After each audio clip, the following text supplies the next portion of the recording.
The information featured in this program is general in nature and therefore should not be relied upon. Guests appearing on the program may have commercial arrangements with some of the companies mentioned.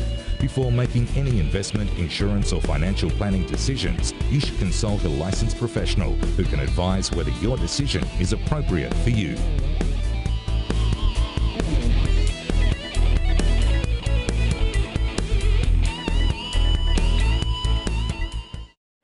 This is Lunch Money.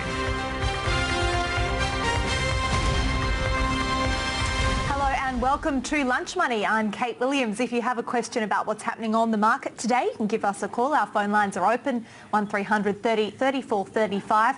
Or you can email us at yourmoney@skynews.com.au. Checking in on the major index, and we're sitting fairly flat at the moment, down by just 0.1% or 4 points, as you can see on your screen right there. That does follow falls on Wall Street, the equity market appearing pretty uneasy with the latest US Fed statement. The S&P 500 sold off sharply following that release. We'll get into the details on that in just a moment. But first, checking in on how the materials space is tracking today, and it's mostly a positive story, as you can see on your screen. Fortescue gaining 6% after its latest production results. Rio up by 2%. BHP up by almost 1% to the minute. The energy space also doing well, with the exception of Beach. It's not on your screen, but it's down by about 3%. Woodside and Santos both stronger today. Taking a look at the big banks, and ANZ is the only one pushing into positive territory. We're getting more on their strategy from the new chief executive. National Australia Bank, Commonwealth and Westpac all in the red. And the currencies, you've got the Aussie sitting at 70.23 against the greenback. And answering your questions this hour is Chris Conway from the Australian Stock Report. Chris, thanks for joining us as always. Thanks, Kate. Good to be here. Let's talk a little bit about what's happening at an index level today. What did you make of that Fed statement? It seemed like markets were a little bit upset about it and were a bit concerned that we didn't get that usual line about the risks all being balanced at the moment. Yeah, look, there certainly was a change in language, and I think there was two different schools of thought on the Fed statement overnight. There was one school of thought suggesting that it was almost an apology from the Fed for raising interest rates early and amid conditions that probably weren't suitable for an interest rate rise. And then the other school of thought was that the Fed came out pretty strongly, didn't really pay much attention to the global macro picture, and persisted with their stance of wanting to raise 4 times. So either of those outcomes, I think, are negative for equity markets, hence why we indeed saw US markets sell off overnight. And look, there's a wall of worry out there at the moment. It's not just the US, but it's China and oil prices, things that we all know about. But this Fed issue amongst a pretty poor earnings season in the US just adds a bit more fuel to the fire. Yeah, interesting to see that traders haven't really repriced the chance of a Fed hike in March. It's still sitting at around 23%, but it's down from almost 50% at the start of the year. Now, they're not supposed to react much to global markets, but clearly markets believe that they will. Yeah, most certainly. Like, as you just said, the mandate for the Fed is not to take into account really what's going on a global picture. Sure, they look at it, but the mandate is all about inflation and full employment. But, you know, I don't think they could help. That's the Fed policymakers. But look at the global economy, see some conditions that aren't particularly appealing, and factor that into their decision making.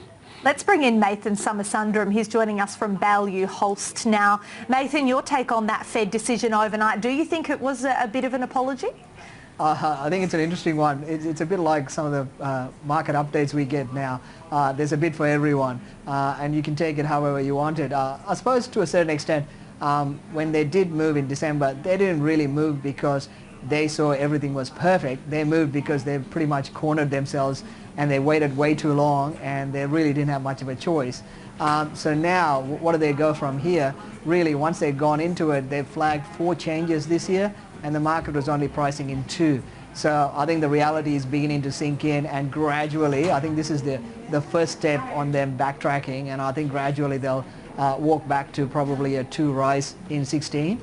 So they can't really change too much too quickly. So I think they're basically trying to walk backwards at the moment, bit by bit, and track backwards to what the market is already pricing in. Yeah, the market got it right in this instance, didn't it? We saw the Fed dot plots, that is the Fed members, suggesting that we'd see 4 moves on interest rates this year. Markets were always telling us it was going to be 2, and it seems 2 it is. Yeah, I think so. I think the economy is still quite soft. Global economy is still in decline. On a downgrade mode. So in that context, I think US will continue to struggle. And I think as you see the big multinationals are proving again that most of the models are getting to a certain level of maturity, and it's going to be pretty hard with the high currency and rising cost of debt to keep that momentum going. So I think things will get a bit softer and they'll probably backtrack.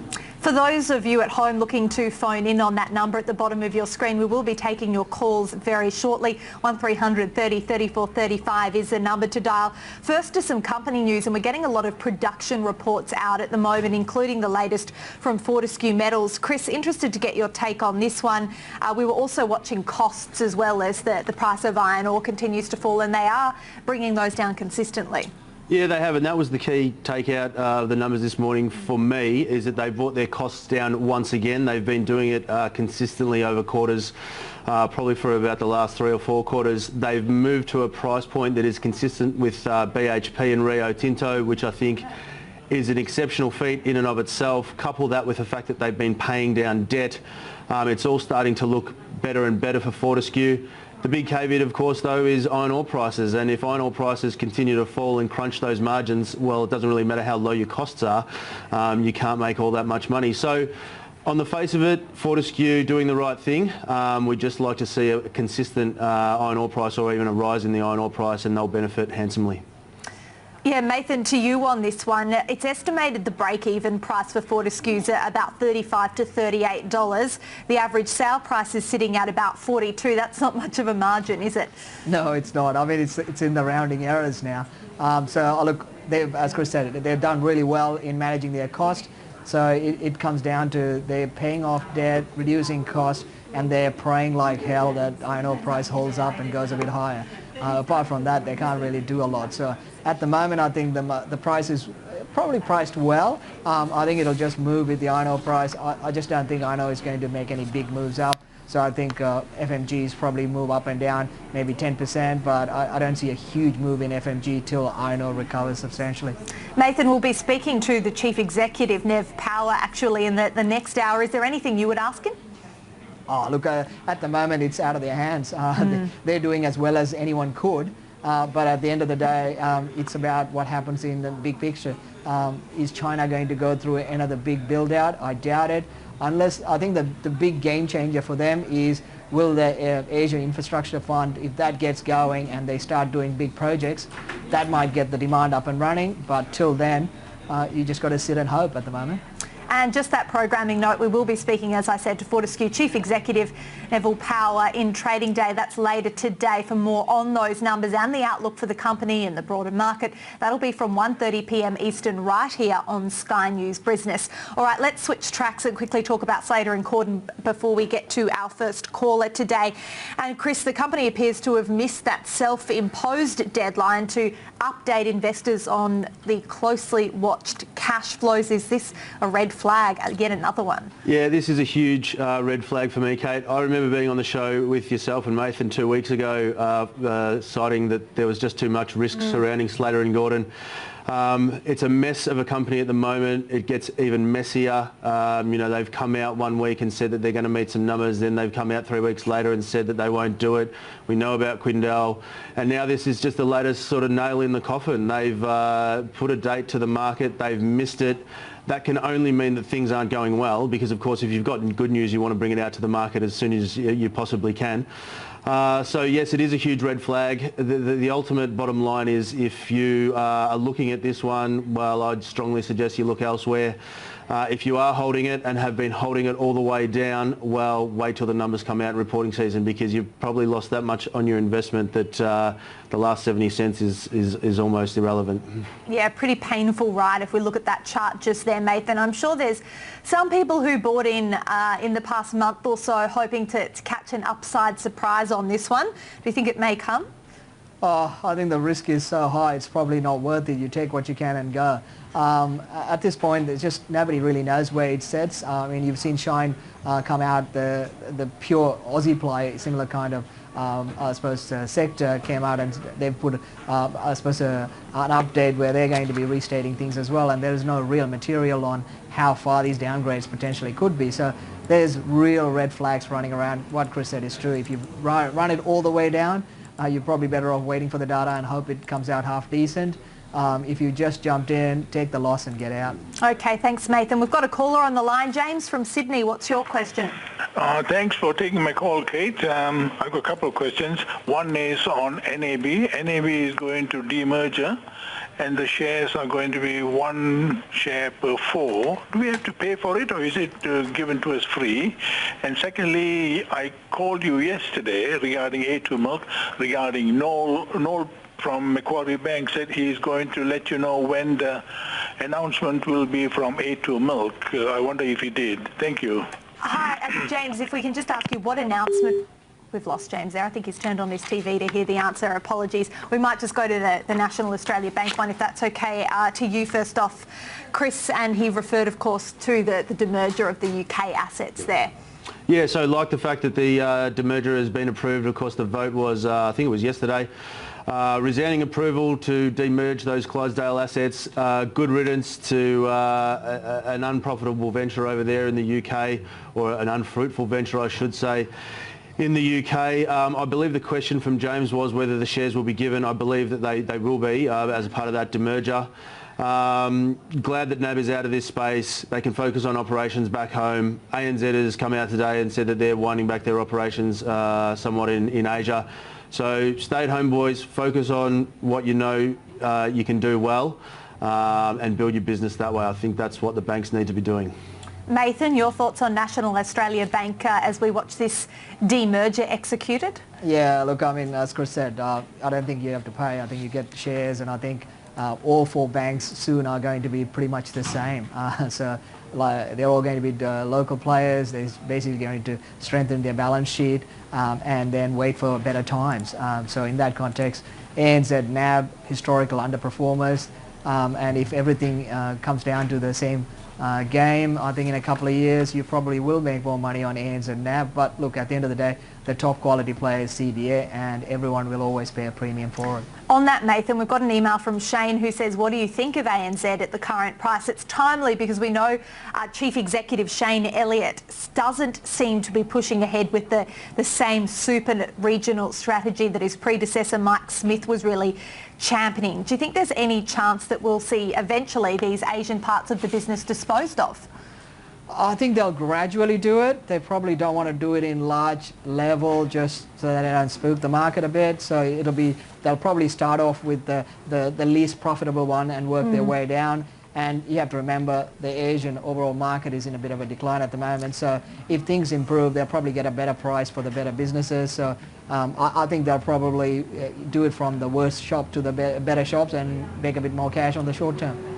Chris, I could see you nodding away there. Do you think they're likely to do this as well? It was, of course, Mike Smith's baby, if you like, this super regional strategy. It was something he pursued quite aggressively. He'll stay on as a consultant at the bank, I think, on $250,000 a year is his fee, which isn't too bad, although I'm sure he'll be working hard for it. He'd be sad to see this super regional strategy disposed of. Yeah, I think so. It was so promising, and that was what was so appealing about it. You know, Asia and Southeast Asia is still the growth engine of the global economy, even though, as Nathan said, it has slowed. So it's disappointing that they couldn't execute properly and benefit from, you know, what is going to drive the economy for the next couple of decades, probably at least. That's the global economy. I totally agree with Nathan, though. They won't want to embark upon a fire sale. They'll clear the worst assets first, but they'll want to get a reasonable price for it. As Nathan said again, otherwise they're going to spook their investors and scare people off the registry. So don't expect a fire sale, but as they pull back from that business, again, as I said before, it allows them to focus on their core operations here in Australia. And again, reiterating what Nathan said, you know, they just bunker down and wait for some better times, and, you know, the banks will survive. All right, thanks, Chris. Appreciate that. Also, thank you to Nathan, who's also joining us remotely. We're going to be back very shortly answering more of your questions with our guest hosts today. So make sure you do give us a call if you would like to hear from them. 1300 30 34 35. Nathan Samasundaram from Value Holst will be sticking around, and also Chris Conway from the Australian Stock Report will be back shortly.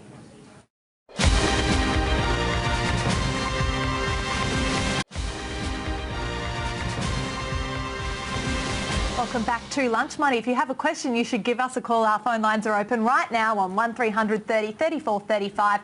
That is the number to dial. All right, we have Rick from Brisbane on the line. We'll get to him in just a moment, but first let's take a look at that yuan setting, and it looks like it's slightly lower there. 6.5528 is today's setting, which is just ever so slightly lower. But what is interesting is we are watching the PBOC inject another 80 billion via the 7-day reverse repo. So another liquidity injection there from the central bank over in China. We will watch to see what Shanghai does in around 10 minutes time and see how it opens, which of course could then change the direction of our market, which is sitting fairly flat at the moment. This is Lunch Money, so you can call in and ask a question if you would like to. On the desk today answering those questions is Chris Conway from Australian Stock Report. We also have Nathan Samasundaram joining us as well from Value Holst. Thanks, gentlemen, as always. Rick from Brisbane, let's get to your question. Rick, have we got you there? Yes, thanks for taking my call. I was just wondering if you'd ask the panel about the Dow Jones Industrial Lifetime Chart, as it seems to be in a massive bubble, and I was just thinking what your panellists think about that. Okay, we might go to you first off, Chris, for a perspective, because you follow some of the technicals. Yep. The Dow Jones. Yeah, so the market in the US that I follow more closely would be the S&P 500. That is at a key tipping point at the moment at 1870. I think everyone out there in Traderland is fully aware of the significance of that level. It was the August swing low. The last time we had some alarm bells ringing over in China, the market traded down there. There's not a lot holding the S&P 500 up, just as there's not a lot holding the Dow up at whatever support level it's currently at, and of course the ASX 200 as well, having pushed below 5,000. So I think if 1870 doesn't hold on the S&P 500, the next point of call is around 1560, and that's a long way below where we currently sit. Now, don't get me wrong, I don't want to fearmonger and suggest that the world's coming to an end and we're going to collapse into that level anytime real soon, but 1870 needs to hold, otherwise we're in that dead zone where the market could go anywhere. It could revisit 1560. So sorry that I don't have more specific levels for you on the Dow, but the S&P levels you can transfer across. No, we do appreciate that. Thank you. And Nathan, your thoughts on where the US is headed, in particular the Dow index? Yeah, I think the US economy, you have to have a view on what's happening in the underlying economy. I think the big picture around the world post GFC was the, for a better word, it's a currency war. The US devaluated their currency, recovered on grabbing back some of the manufacturing back from China, but the overall pie was growing slower. So the global growth has been in decline mode, and it still hasn't recovered. So for US, the problem right now is they've actually stopped devaluating. Well, I suppose they've started putting up the interest rates, and that strengthened their currency. So what that does do is that makes it harder for, I suppose, to achieve debt, and now all that, I suppose, the inefficient companies that have been carried because of the lower cost of debt are now being challenged. So there will be a lot more failures in the corporate world in the US market in the next year to 2 years. The normalization in the interest rates is not going to be quick, it's going to be prolonged because growth is going to struggle. So the question for you is, are the Fed going to move fast enough? If they do, we're likely to see a substantial correction in the middle of the year. If they don't, I'd expect the market to recover and keep poddling along. But I don't think the big returns in the US are going to be there this year. I think Australia will outperform US. But I think the big picture there is how fast is the Fed going to move. I think the current support level, you probably will see some recovery over February. But I think March, when the Fed meets again, there'll be a big question asked. And if the Fed does move on interest rates, expect a decent pullback. Okay, interesting. We'll go to another question. We've got Sawa from Sydney on the line. Sawa, go ahead. All right, thank you. My question is more about what influences our market. I've been trading for a long time. I'm not talking about any individual stock or company. It's more about our Australian market.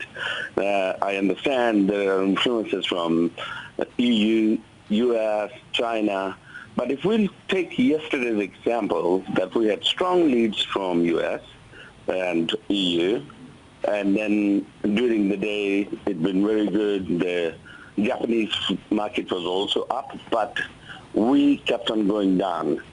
What is it? Is it financial institutions who decide? Is it mom and dad who are in the market? Or is it day traders? What is it? What influences our market? It's a great question, thanks, Salwa, and I have a feeling the answer is that it is changing now that we're seeing more trading through algorithms and also more of an emphasis on Asia as opposed to the US. We'll go to Chris first of all on this one. I feel like we used to have a stronger correlation to the United States than we perhaps do now. When we see Shanghai come online, which it'll do in about 6 minutes' time, often the direction changes. Yeah, certainly, and I think that's a product of the fact that the US pumped their financial system full of excess liquidity. So the US markets continue to press higher, and of course we've never been back anywhere near 7,000, which was the rough high on the ASX 200.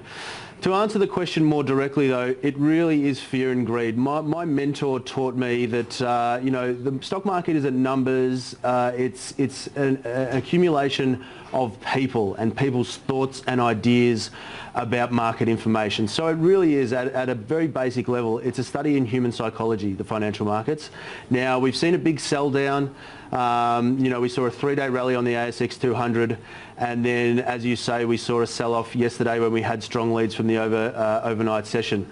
So that was probably people just using the rally to sell into, to get out of some positions that they really didn't want to hold because they're still not confident about the future outlook for the US, which is going through a tough earnings season, and us about to roll into our earnings season. So at its most basic level, fear and greed, I think, are the drivers. And don't forget, as I said, that the market is just a sum total of human beings' thoughts and feelings. Market psychology. Yep. Nathan Somasundram, what are your thoughts on this question? Look, I agree. It's all about psychology, and it's you can look at through a number of different angles. You can look at through valuation. You can look at through historical trends. You can look at through macro perspectives. But it gets down to when things look tough and it's your money that you're losing, people will panic and they will sell. So there's always an overshoot at the bottom, and similarly there'll be an overshoot at the top. It's the people who remain sane through that process and are willing to cut their cost and come back. They're the ones who potentially will do well. Look, the thing about yesterday was there's a number of things. We had a day off where the US market technically fell and recovered. So US market was flat, and with our market, we were looking at the market just before a US Fed announcement, and people panicked. So in the last half of the day, there was a fair amount of selling in the banks to take profit out of the market, just in case things look, if the US Fed suddenly did something random like put up rates. So there is always that fear. So that's the problem at the moment. So I think now that the Fed won't meet for a couple of months, we should actually have a bit of breathing space. But again, when we get to March, we'll have fear again, and markets will have a bit of a panic attack, because since GFC, the central banks are the biggest factor in our markets. Sadly, it's because we don't have enough growth.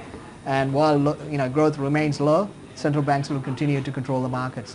What about all the algorithms and the high-frequency traders? How has that changed the dynamic as well, Nathan?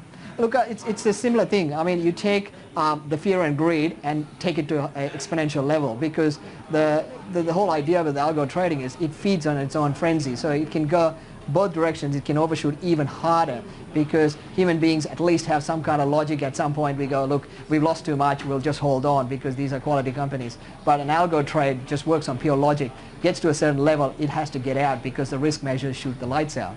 So I don't think it makes it any better having algo, given that I've worked in quant space for the last 20 years. I just think it makes the volatility even wider. All right, Nathan Somasundram from Value Holes, thanks so much for answering all of those questions. We've really appreciated it, Nathan. Not a problem. Valuable insights indeed. And Chris is going to stick with us and answer more of your questions when we come back from this short break. We'll also bring you the open of stocks over in Shanghai.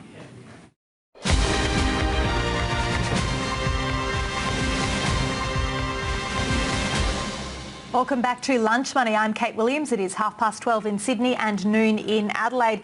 We are waiting for the start of trade in Shanghai, and there you've got the numbers up on the screen. Down 32 points there, or 29 now at 2,705. We saw a relatively stable yuan fix once again. I think it's the 12th session in a row we have seen such a move from the PBOC. Also important to note, we've seen a pretty significant liquidity injection from the central bank over there, $50 billion pumped into that market.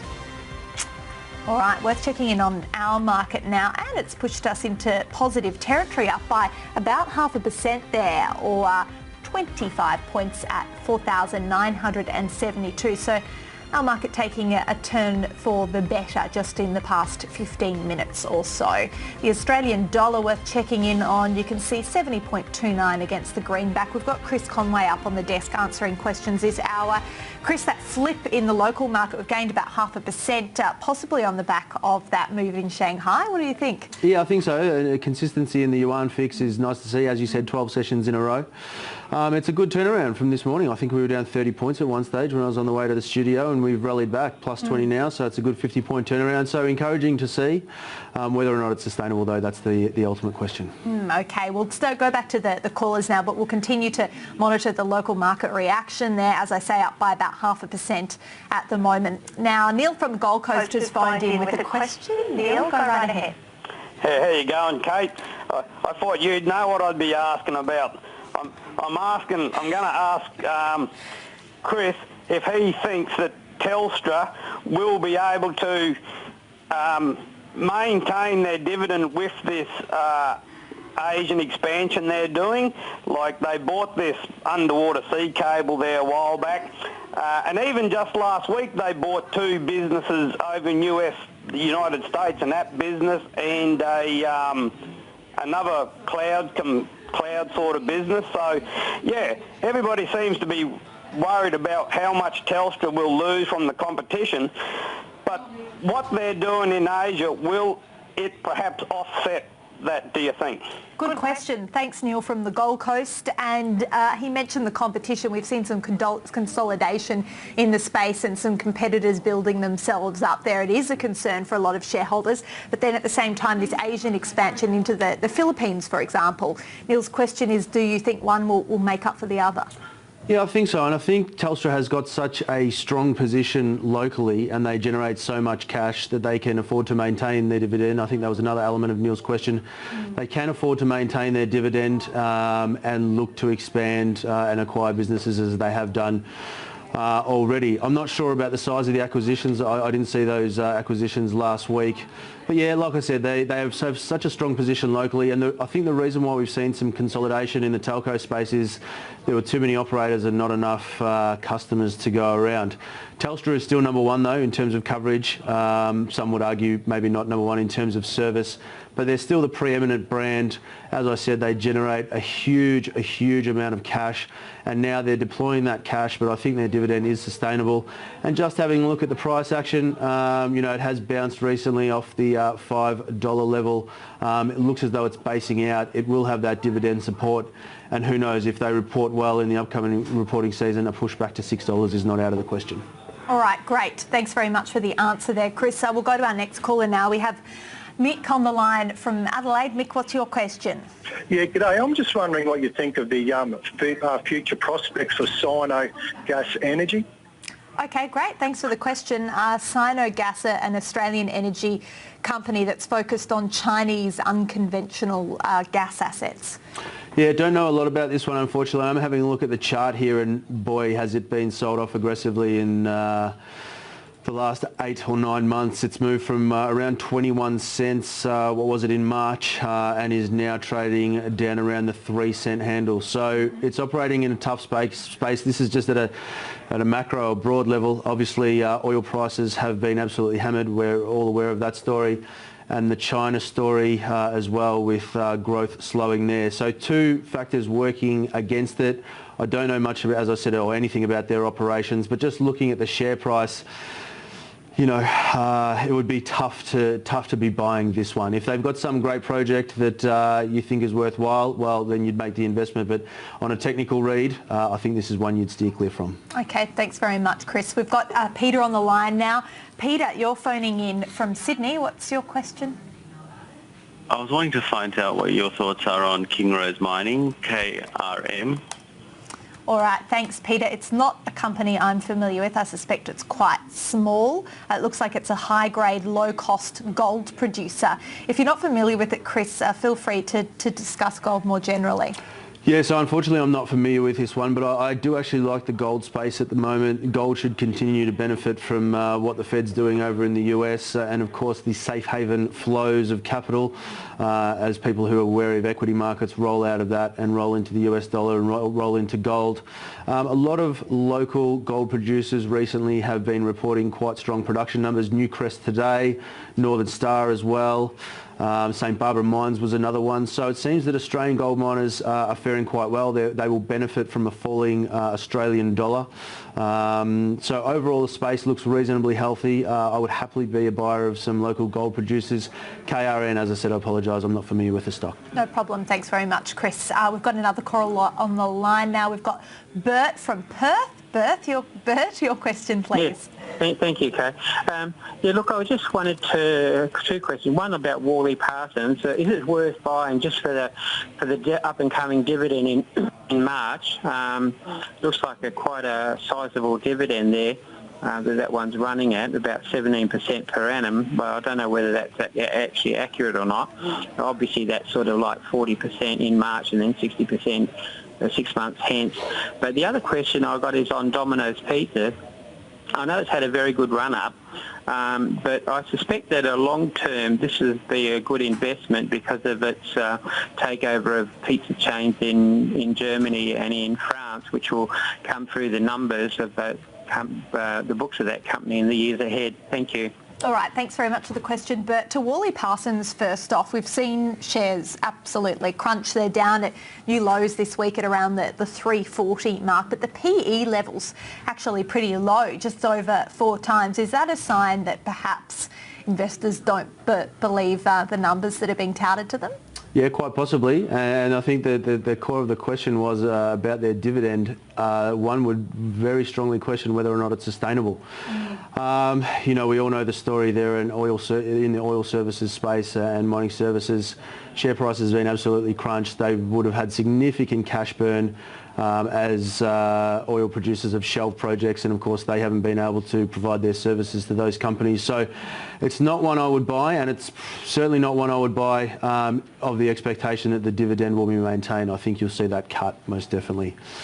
Okay, we'll keep an eye on Worley Parsons and I guess the mining services sector more generally at the moment.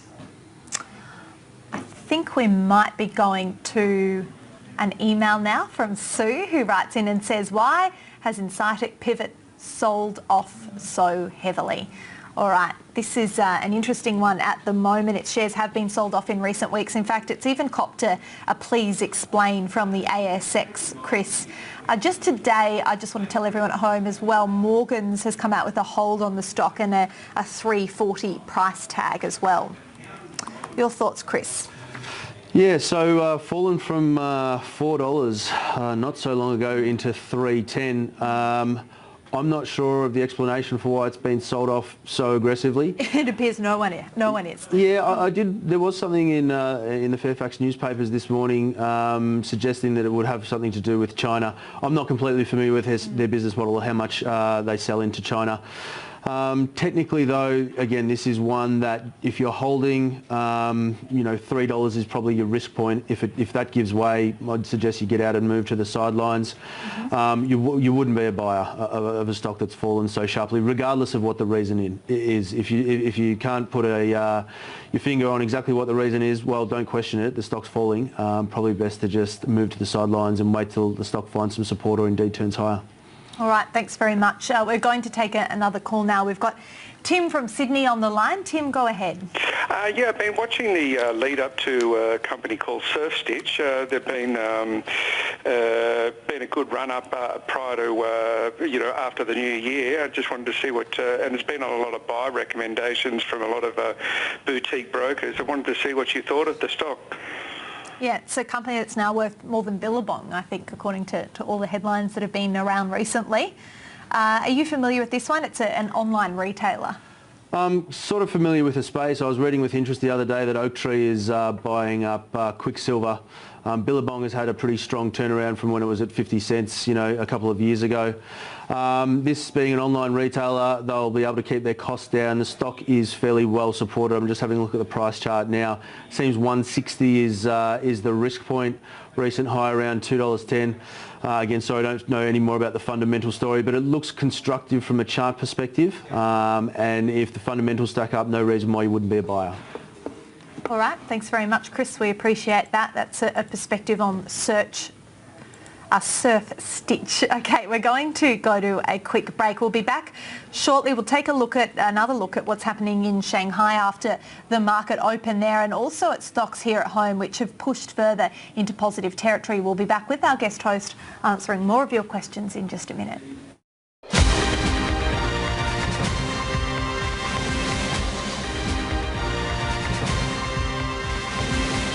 Welcome back to the program. Quickly checking in on Shanghai, and stocks there trading lower just slightly there, 2,726, a relatively flat open there.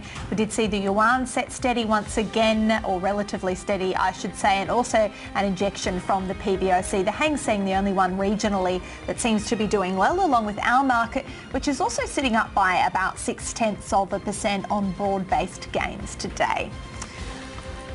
Okay, our guest host today is Chris Conway. He joins us from Australian Stock Report and is answering your questions this hour. Our first question this segment comes from Peter in Sydney. And Peter, what would you like to ask? I was wanting to find out if A2 milk is a buy at this price, or if not, some of the other milk and cheese and dry milk companies like Warrnambool Cheese and Butter, Bega Cheese or Bellamy. Okay, great. Thanks, Peter. A2, everyone's favourite stock at the moment. We get a call about it every day. Chris, your thoughts? Is it overhyped? Look, I think it is perhaps a little bit overhyped. You look at Bellamy's, you look at Blackmores, you look at A2 Milk. They have all run very, very hard. It is an exciting story. They're in a niche market. China is wanting to gobble up the production out of those companies. Bellamy's is probably a bit too new. They only listed last year. They have had a meteoric rise, 700-800%. Probably overextended. They need to actually deliver on their production, ramp up their production. They have increased their costs, which is a good sign, and it seems that those costs are sustainable. So Bellamy's wouldn't be my pick out of the three. A2 Milk has had a nice pullback, and the caveat on that one is if you are going to be a buyer at current levels, expect some volatility. But my pick in the space is Blackmores, because they have been doing it for longer, they have been delivering for longer, and I know it is a $200 stock price, which might turn some people away, but remember, a 20% gain on a $200 stock is the same as a 20% gain on a $1 stock. So it seems in terms of the businesses that Blackmores is the one that is most robust and can continue higher. All right, thanks very much, Chris. We're going to go to another caller now. This one is, we're going to go to an email. My apologies. Anne has written in and says, with food items being so popular at the moment, why is Clean Seas tuna not having the same growth opportunities as others? Your thoughts, please. I guess this relates to your last answer. We have seen an absolute explosion in these kind of dairy-related stocks, but poor old Clean Seas tuna hasn't seen the same kind of gains. They could sell into China, couldn't they? I would think so, and operating in the fish space, let's call it, is Tassal Group, which is a stock that we actually recommended to our clients yesterday. So of the two, obviously that would be the one that we would pick. I don't know too much about Clean Seas operations, but it might be a fact that they don't have as good a margins, or they're not able to meet production requirements, demand, so to speak, that's seen their share price fall off. They're the only assumptions I can draw without knowing more about the company. But yeah, have a look at Tassal Group. I think that one is a little bit more appealing. Okay, fantastic. We've got another question that's come in from Dan, who says, hi guys, Rio and BHP, which is your preferred stock? At what level are you buying comfortably? All right, good question. Thanks, Dan. BHP versus Rio Tinto. Of course, BHP is more diversified. They've also got those shale assets over in the US, which they have started to offload. BHP is trading at $15, Rio Tinto at $39. What are your thoughts? BHP is most definitely my pick, Kate. I had a really robust discussion on the panel a couple of weeks ago about where the ultimate downside potentially is for BHP Billiton, and there was some consensus that it's around the $12 to $12.50 level once they factor in paying out the Samarco disaster, and even if commodity prices continue to fall. So if $12 to $12.50 is the ultimate downside, you can pick it up now, circa $15. It's probably maybe a little bit lower on the day. And the upside potential is, back up towards maybe $20 or $22 if you're willing to hold it for long enough. So that would be my pick. As I said, I pick it over Rio Tinto because it is Rio Tinto is a pure iron ore play, whereas BHP is diversified.